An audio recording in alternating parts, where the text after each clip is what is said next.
முருகன் 2 கையில கொடுக்கிறவரோ 4 கையில கொடுக்கிறவரோ 6 கையில கொடுக்கிறவரோ கிடையாது. 12 கையில தரக்கூடியவர்.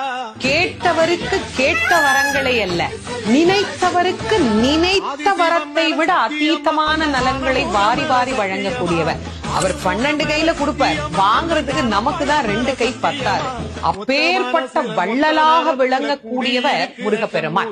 அவர் வள்ளல்னா பக்கத்துல இருக்கிற அம்மா சும்மா கிடையாது, அவள் வள்ளி. இவர் 1 கொடுத்தா அந்த அம்மா 2 கொடுங்கன்னு வாழாம்.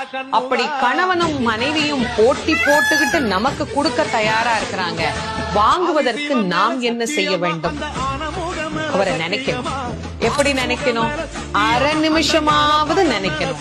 அரை நிமிஷம் எப்படி நினைக்கணும்? எனக்கு கொடுப்பாரு, எனக்கு கொடுப்பாரு, எனக்கு கொடுப்பாருன்னு நினைக்க கூடாது. முருகப்பெருமானை உள்ளம் உருகி, அந்த உள்ளம் உருகுகிற போதே நமக்கு அப்படியே கண்களில் இருந்து ஆனந்த கண்ணீர் அப்படியே பெருகும். அந்த கண்ணீர்